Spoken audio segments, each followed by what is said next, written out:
I was heard the question. I was asked the question is, how do you treat your alcoholism? How do you treat your alcoholism? And when I get asked those questions, I'm like, okay, we're playing chess right now.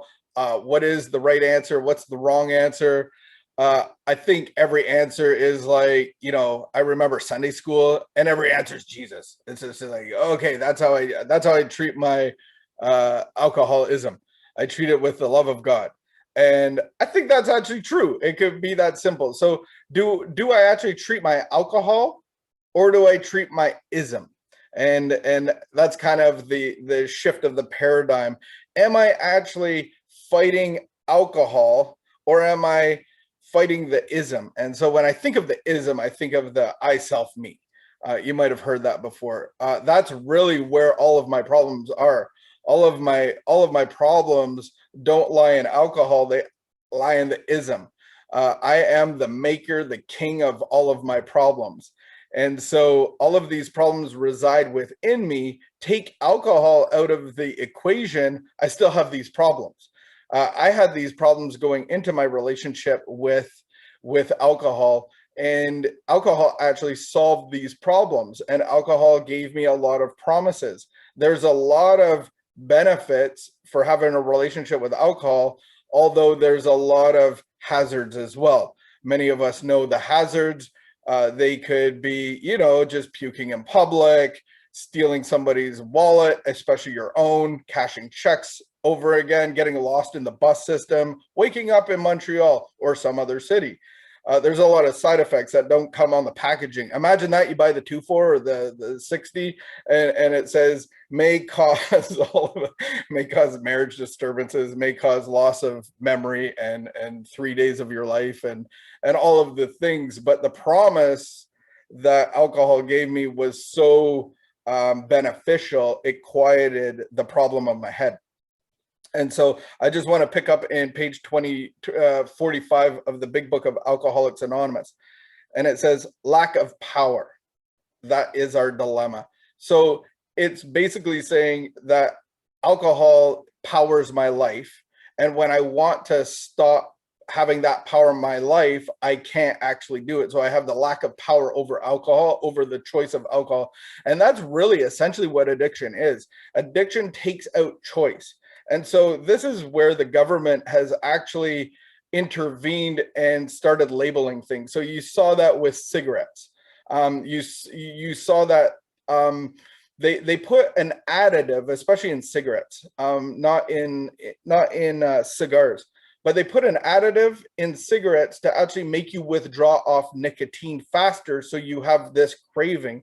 And are you choosing to smoke? So what they want to do is give you a little intervention of going like, here's a package, this is what it's going to cause. If you smoke this, I think 1 out of 3 people, or whatever the stat is, you will get this lung cancer, you will get throat cancer, you will be eating with a tracheotomy. There are some serious side effects for doing this because it's addictive and takes away your choice. So we just want to put in a little picture. They're actually addressing this with fast food, processed food now, because they're saying people are eating this stuff at such quantities. The number one killer isn't overdoses, isn't drug addiction, isn't diabetes. It's actually heart disease, and most people get heart disease due to what we're eating. And so they're actually saying, do people have the choice to eat? Are they choosing what they're trying to eat, or is the chemicals that they're putting in these foods so intense that it gives them, their brains, a blast, and then they withdraw off it, we withdraw off it, and then we're back in the lineup again. We're getting the processed food. They have made chemical smells and crunches and mouth flavors and sensations so intense now through chemical reactions that it's actually training your brain, and you're actually not choosing what we eat. So there's a chemical thing that actually, with addiction, it actually takes out our choice. And so this is what we get to with alcohol. Maybe you did have some choices at the very beginning, but over the course of your career, kind of like cancer, we have stages, stage 1 through 4. We can treat alcoholism or any addiction at stage 1. It's hard to do it because we still have the illusion of control. If you're losing control of doing something that you don't want to do 1 in 10 times, that would suggest that the other 9 times you may have not been in control. It just was the way it was. My son has epilepsy, and he has, let's say, a seizure once a month or once every 2 months. You would not give him his driver's license back on that basis. You have to be seizure free for 6 months or a year, and you would have to say that, was he in control of not having a seizure for those other 30 or 29 or 49 days? Did he have control over that? No. So there's an illusion that we have with addiction that the 9 out of 10 times we're in control. Is that an illusion? If I'm out of control 1 time, that's what I've come to really believe and understand. So at the core of addiction actually takes away our ability to choose. So that's what we're saying here, is lack of power. That was our dilemma. So we have a problem, a dilemma, a dilemma. We have this issue. We had to find power by which we could have, and it had to be a power greater than ourselves. Obviously, it had to be a power greater than us. This is the introduction to the solution solver. So this is what I was introduced in 2005 at a homeless shelter. Their program was a spiritual program, assuming that you've tried everything else. I have tried therapy. I've been 4 jail terms, 2 in Ontario, 2 in Quebec, in provincial, getting in trouble. I was in the court system probably for 10 years of my life. Off and on, all of those things. I've been at the Royal Ottawa on a couple of adventures and had to take their course in the anger management and all of this stuff. I had a therapist, I had a psychotherapist, I had a social therapist, I had all the therapies that they could throw at you. You got the fastball therapist, you got the lob ball therapist, you got all the pitches coming, and I can't hit any balls. And I'm powerless over the game that I'm in. And so this is the assumption that you've tried everything. This is the assumption that there is no human power that is going to get you out of this dilemma. There's only a spiritual solution that maybe you haven't tried yet. But where and how are we going to find this power? Well, that's exactly what this book is about. The book of Alcoholics Anonymous, I call it the Bible for Dummies.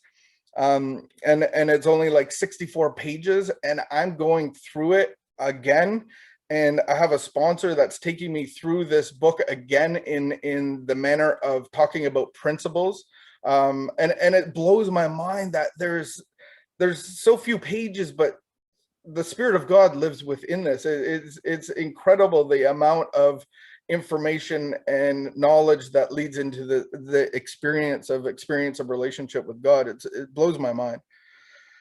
Well, that's what this book is about. Its main objective. So if anybody's going to say, hey, what's the main objective of the big book of Alcoholics Anonymous? It enables a person to find a power greater than yourself to solve your problem. That means we have written a book which we believe to be spiritual as well as moral. It means, of course, that we're going to talk about God. That's the solution. And I remember hearing this at the beginning of my journey, and I was like, that's literally one of the dumbest things I've ever heard. Like, all I need to do is figure this out in my mind. But then we start to learn that I have a disease of my mind, and my intellect wants to figure out how to get myself out of the trouble that I got into. So you can't fix a broken problem with a broken solution. And so I don't know if you've ever worked on a car, but getting lug nuts off are one of the hardest things. And, I have a big long bar, and once I had one of the sockets, and it had a hairline crack in it. I couldn't see it. And I was using it, and I was just slipping on it. And I finally found out that this is a broken tool, and I'm never going to loosen the lug nuts to my wheel with this broken tool. And this is the illusion that we are faced with. We have this intellect. We don't even know we have this spiritual issue, but I can figure out all my problems. They're all, solvable. I just give me some medication. I'm having trouble over here. I have the ADD. I have the sleeplessness. I have the insomnia. I have all these issues. I just need medication, and everything will be all right. Everything will smooth over. And so when I was confronted with this idea about God, I was like, this is literally the dumbest thing I've ever heard. But then they led me into a relationship of really understanding what God is, what the power is. And I actually, I was God of my life. I was the ruler, the reigner, and the governance of my own life. Alcohol took me on a journey where I would actually change the rules. I would change the boundaries. I would change what the moral standard of my life was, because alcohol and myself sat on the throne. So that's what this book is all about finding God, about connecting to God. As I understood God at a homeless shelter, I understand God very different. As I made conscious contact with my wife from high school, me and my wife have been together since high school, off and on. We've had 15 years of party, of horribleness, of rocky relationships, of ups and downs, and then now we've had 15 years of recovery relationship, which is an amazing point to get to, because if you look on paper, we should never have been together. So God can put everything together. God can restore all things. God can turn the bad into the good. And that's what this book is about, is really getting a solution that we don't deserve from God. He pours all of the things that we've all been looking for: love, acceptance, peace, all of those things that cause this to stop. He's going to pour that into you so that you can pour that out to the world around you. That's the point of a relationship with God. I had that relationship with alcohol. When I drank alcohol, I poured my venom and my tornado on the world around me. So whatever you worship is actually going to transform your heart. When you look at the recovered person, you're like, that life sucked. That guy's boring. That guy wears, slacks with creases in them, and wears penny loafers. Like, oh my goodness, what a boring life. God's actually not going to change what you're doing. He's going to change what you want to do. Just like my relationship with my wife, I started drastically changing what I wanted to do on the weekends. Hanging out with the boys wasn't as cool anymore. That kind of thing. So that is what I'm investigating in this book. I just wanted to go to page 62, and it says that what I have to be done of. We have to have God's help. This is the how and why. But first of all, we had to quit playing God. It didn't work. So what is my problem? My problem is that I'm playing God. My dilemma is that I lack power to stop drinking. I lack power over my drinking, and my life is unmanageable because I'm the manager. I'm playing God. Here is where our problem lies in. Selfishness, self-centeredness, we think that is the root of all of our troubles. So you have this dilemma, you have this problem, and you have troubles. Driven by 100 forms of fear. Fear is a slave driver. Fear has driven our lives.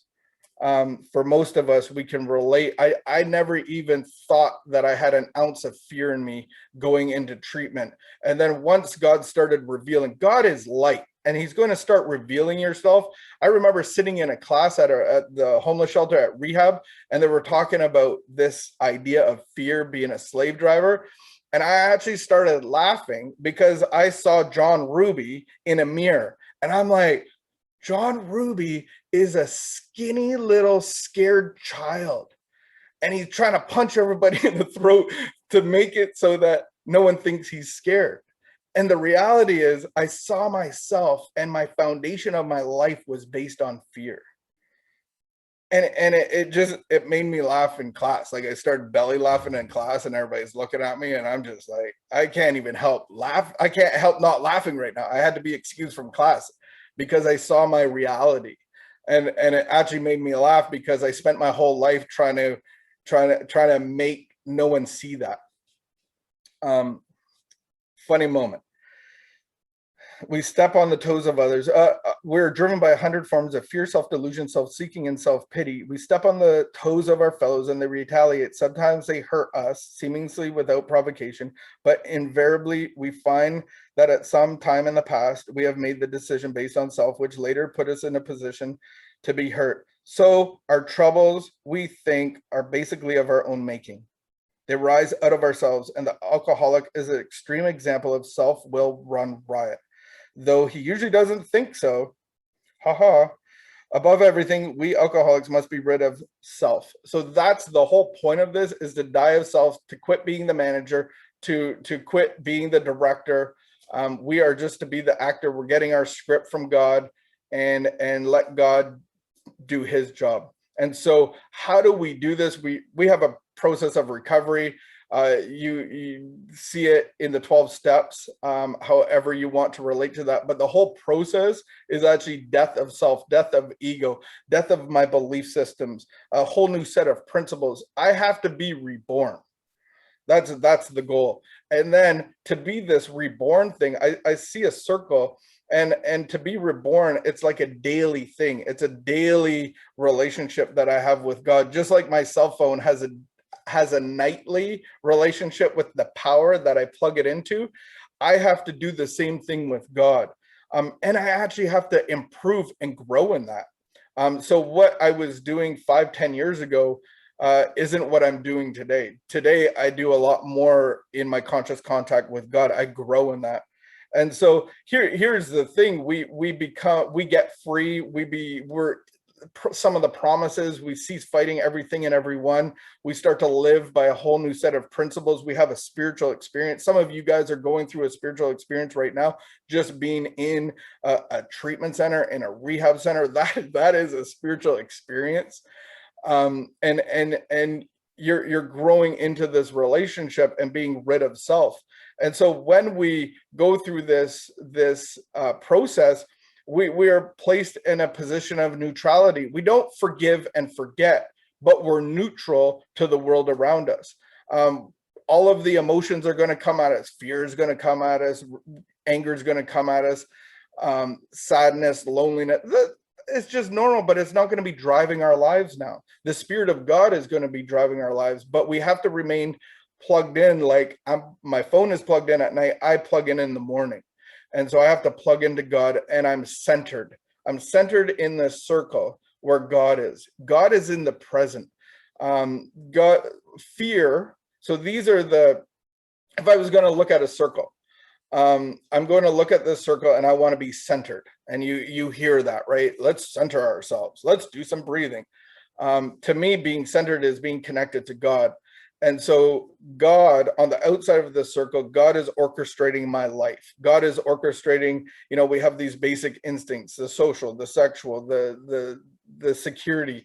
And this is God's job and responsibility as a parent. He has all the responsibility. My job as a child is to go play at the park, to be peace, love, tolerant of everybody around me, be his salt and light.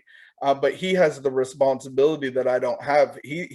That's where I get my life from. Alcohol gave me a life, and I was centered around alcohol. My life was centered around alcohol, and it gave me a life. And so when I'm centered with God, I'm in the middle of this circle. How do I know that I'm on the outside of the circle? So I look at north. This is my relationship with God. So we're going to look at north, south, west, and east. I don't know if the camera does that justice. Up and down is always going to be right. So how do I know I'm leaving the center of the circle? Well, I start by being disconnected from God. So what does that actually look like? So the big book of Alcoholics Anonymous, it talks about this spiritual condition, the bedevilments on page 52. I start to be, the sky's falling in. I'm Chicken Little. I'm of no real help to anybody. I have no real value. What's the purpose? I'm just being duped. Oh my goodness, like this isn't worth living. All of those things come in: irritable, restless, and discontent. All of a sudden, what somebody else is doing down the road looks a lot better. I had this happen to me. I was offered this position somewhere, and for an instant I was dissatisfied with what I had. I was discontent with what I had. And I'm like, man, that's leaving the center of the circle. So that's the north vein is, I can tell that I'm leaving the circle when I'm irritable, restless, and discontent. The southern part, that's how I know I'm leaving God. The southern part identifies that I'm playing God. So when I'm looking for four things, we get instructions as we become free, as we start to do our amends, making right the world around us. We reap what we sow, so we want to make the amends to the world around us. We get right with the world, we get right with ourselves, with God, and then the world around us. We're looking for four things. We want to stay in the center where God is, and we look for four things: fear, dishonesty, selfishness, and resentment. When these things crop up at once, I go to God, and I use them to push back into the middle of the circle. When I see those things in my life, that means I'm actually starting to play God. I'm starting to be the director, because that is the result of me playing God. And then on the west, and on the east, there's two driving forces. One comes under the guise of control, which is resentment, and one comes under the guise of driving force, which is fear. And so those are the two things that take me out on the side, because resentment is about me being in the past, and fear is about the future. And so if I'm in the future, or if I'm in the past, I'm not in the present with God. And the beautiful thing about a creator that has breathed out creation, he's actually not in the created thing. He's not in the, I have a creator of my laptop. The creator is not in the laptop. His spirit, his essence is, there's direction and purpose for it. He has a direction book, right? But he's not in it. So our creator isn't confined to space, time, and matter. So in eternity, time actually doesn't exist. Time exists for us, which that concept really hurts my mind. If there's infinite space, time, and matter, we're in time, and it's just for us. So when I'm in the future, or when I'm in the past, I'm not in the present where God is. So God is in the present, in the middle of that circle. So the four things that take me out: one, I'm leaving God. That's where I can see where I'm irritable, discontent, and restless. This is where the spiritual sickness comes back in. The southern vein is when I'm playing God. I'm looking for fear, dishonesty, selfishness, resentment. Those are the things that are percolating inside of me. And then I get out of the middle of the circle when I'm being controlled by resentment and driven by fear. And so that is the future and the past, and it takes me out of the center where God is, in the present. My job is to be centered in the present and be present with God, just like I was with alcohol. But there's going to be tremendous benefit in my life if I just worry about the center of God. The work of God is actually to believe in him and to be with him. And so I don't have to do all these things. I just have to be with him. I just want to read a prayer that I've been reading a lot lately. And this is kind of the seventh step prayer. This is where I actually get the power in this step. And just starting to make contact with God. This is what it says. Would you just pray this with me? Would you just, maybe close your eyes and bow your head and let these words sink into your spirit? I humbly offer myself to you, God, as then I understood him, to do with me as he would. I placed myself unreservedly under his care and direction. I admitted for the first time that I myself was nothing, that without him I was lost. I ruthlessly faced my sins and became willing to have my newfound friend take them away, root and branch. Amen. Amen.